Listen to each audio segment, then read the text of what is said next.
What's up guys, it's Anirudh here and welcome to the first episode of a new series जो है पूरी तरह से teenage body building के बारे में। मेरे एक्सपीरियंस, मेरी मिस्टेक्स जो मैंने करी एंड बेसिकली वो सब जो मैं चाहता था कि किसी ने मुझे बताया होता जब मैं 15 साल का एक पतला सा लड़का था। Hope you guys enjoy. Alright guys, तो यार मुझे बहुत सारे क्वेश्चन आ रहे थे टीन बॉडी बिल्डिंग के बारे में और बहुत सारे बच्चे चाहते थे कि मैं टीनेज बॉडी बिल्डिंग के बारे में वीडियो बनाऊं, वेदर इट्स जिम या वेट लॉस हो या फिर मसल गेनिंग हो, बॉयज हो गर्ल्स हो, जो भी हो। तो मैं सोचा पूरी एक सीरीज बना देता हूं क्योंकि कवर करने के लिए बहुत कुछ है। और मैं सोचा था यार बहुत लोग बोलेंगे अरे यार ये तो सेम है, लेकिन ऑनेस्टली सेम नहीं है। मतलब बेसिक प्रिंसिपल्स तो सेम है, लेकिन किसी का स्पेसिफिकली तुम्हारी सिचुएशन के लिए बात करना हेल्पफुल होता है, स्पेशली मेरी मिस्टेक्स के साथ जो मैंने किया है and I wish somebody has told me earlier। और ये वीडियो स्पेसिफिकली तुम्हारे सिचुएशन के लिए क्योंकि सबकी सिचुएशन अलग होती है। अलग इसलिए क्योंकि तुम्हारे पास कुछ टाइम होता है कि या तो तुम खा सकते हो या तो तुम ट्रेन कर सकते हो। जनरली यार तुम ट्रेनिंग में नए होगे और क्योंकि तुम घर पे रहते हो तो तुम घर का ही खाना खाते हो और कुछ अलग चीजें हैं जो इस चीज को थोड़ा कॉम्प्लिकेटेड बना देती है। तो मैं इन सब चीजों को कवर करने की कोशिश करूंगा, बट पहले मेक श्योर कि चैनल को सब्सक्राइब कर लिया हो अगर अभी तक नहीं किया, क्योंकि मैं इस सीरीज के लिए बहुत एक्साइटेड हूँ and I want you guys to get massive as well. तो किसी भी स्पेसिफिक सिचुएशन में जाने से पहले कुछ पुरानी फोटोज देखते हैं। तो ये हूँ मैं 16-17 साल का।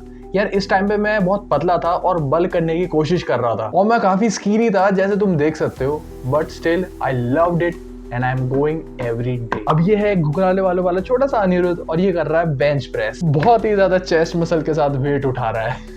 मैं याद करता हूँ जब ये वीडियो ली गई थी तो मैं बहुत फ्रीक आउट हो गया था क्योंकि मैंने यार एक भी मसल नहीं देखी थी अपने हाथों में। इतने पतले हाथ, it's kind of awkward bro. और इसमें मेरी यार फॉर्म भी काफी बेकार रही होगी और मेरे काज भी उस समय बहुत वीक थे। ये है शायद मेरी पहली लेट्स फाइट की फोटो। यार इस टाइम पे ना साइज आना शुरू हो गया था क्योंकि मैं सिर्फ वही कर रहा था, ट्रेनिंग एंड ईटिंग, एंड मेरी बॉडी सिर्फ वेट ट्रेनिंग से ही काफी अच्छा रिस्पॉन्ड कर रही थी। आगे जाते 1-2 साल और ये रहा एक नया अनिरुद्ध। इस पार्ट में यार देखो मुझे लगता था मैं काफी श्रेडेड था और सब कुछ अच्छा लगता था। और आगे 1-2 साल और शायद मैंने अपनी डाइटिंग का पीक रीच कर लिया था और फिर मैं शायद अपने रैबिट स्टेटस पे भी आ गया और यहीं से मेरी मिस्टेक शुरू होती है। मुझे लगता था कि मैं काफी बड़ा दिखता हूँ, लेकिन अब जब मैं पीछे देखता हूँ तो काफी क्लियर होता है कि मैं बहुत ही स्किनी था। और ये सिर्फ यार इसलिए था क्योंकि मैं बहुत ज्यादा कम खा रहा था। तो ये लेके आता है मिस्टेक नंबर 1, डाइट मत करो जब तक जरूरत नहीं है।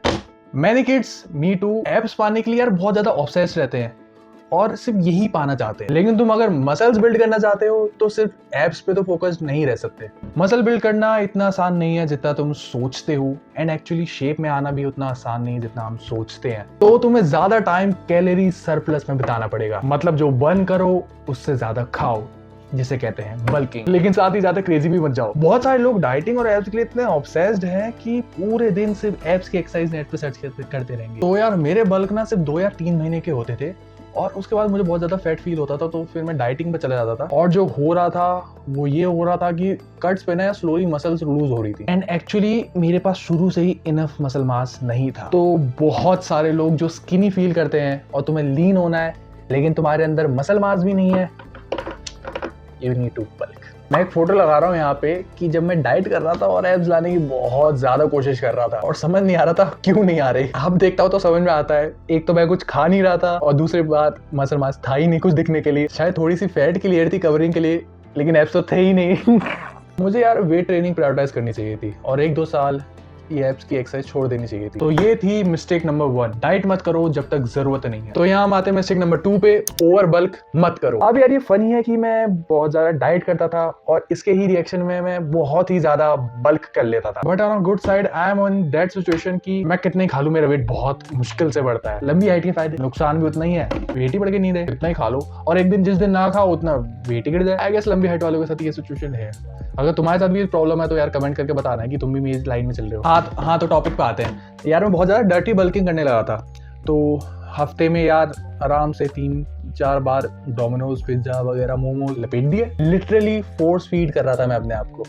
ऐसा मत करो मेरी जान, लाइफ में कुछ अच्छा करो यार। लेकिन ये एक तरह से अच्छा भी था क्योंकि मैं अपनी बॉडी को फोर्स कर रहा था, अपनी बॉडी को आगे बढ़ा रहा था कि वेट गेन तो होए। मुझे ना यार पता था कि मैं खुद को बहुत फिजिकली पुश कर रहा हूँ क्योंकि मैं इतना खा भी रहा था, लेकिन ना यार मैं बहुत ही गलत फूड्स खा रहा था, बहुत बाहर का जंक खा रहा था, क्लीन फूड तो बहुत ही कम खा रहा था भाई। मुझे नहीं पता भाई मेरी बॉडी यार इतना खाना कैसे प्रोसेस कर रही थी।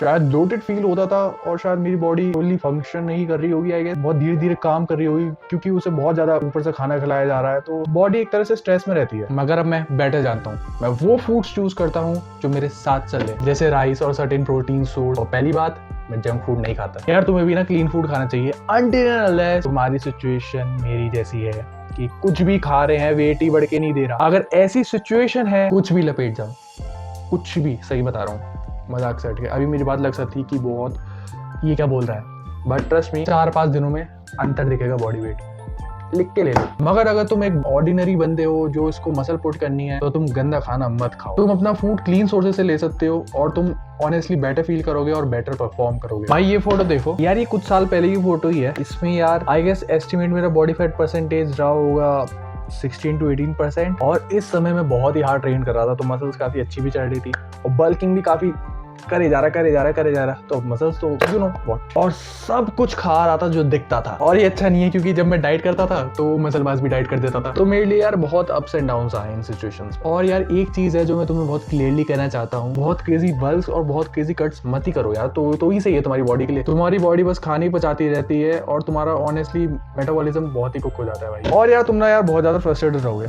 इससे बेटर है एक बेटर क्लीन ऑफ सीजन। तुम फैट भी पुट ऑन करोगे लेकिन रिडिकुलसली नहीं, और हर 6 हफ्ते डाइट भी नहीं करनी पड़ेगी। तुम्हें ना यार वो हैप्पी मीडियम वो ढूंढना पड़ेगा कि मेरी बॉडी क्या चाहती है, क्या मैं एग्रेसिवली खाऊं या फिर मैं धीरे धीरे खाऊं। वो ना चीजें एक एक्सपीरियंस के साथ आती हैं, और जब वो तुम्हें पता चलता है भाई, उससे बढ़िया मूवमेंट नहीं होता भाई। तो तुम बॉडी को समझने लगते हो ना भाई, trust me, another level of experience. खैर एक चीज मैं कहना चाहता हूँ, बल करो, चौड़े में बल करो, खाओ भर के यार। अगर तुम देखो हाइट लंबी है, पतले हो, दबा के बल करो। दिन में 4 से 5 बार खाने की कोशिश करो। देखो 2 बार तो डिनर और लंच हो गया, 2 बार तुम्हारा नाश्ता हो गया, शाम का नाश्ता, सुबह का नाश्ता, एक बार तुम चाट, फ्रूट चाट वगैरह कुछ भी ले लो। लेकिन जब तुम्हें ऐसे लगने लगे कि तुम बहुत फ्लफी से हो गए, बहुत जॉ लाइन जा चुकी, सब थोड़ा फ्लफी से हो चुका है, जब डाइट कर लो। समझ रहे मेरी बात भाई? एक बात है कि जब तुम अपने उस वेट पे आ जाओगे ना जिसमें तुम अच्छे दिख रहे हो, जब तुम्हारा वेट बढ़ जाएगा भाई, लोग भी तुम्हें अलग नजर से देखते हैं, and it's a fact. Mistake number 3, form पे फोकस नहीं करना। मैंने यार जिम जाता था और सिर्फ वेट पुश करने पे फोकस करता था, जो कि ठीक है, तो तुम अपने आप को सिर्फ पोटेंशियली इंजर कर रहे हो, and that's a fact. For example यार, मैं अपने बेंच प्रेस में गया था मैक्सिमम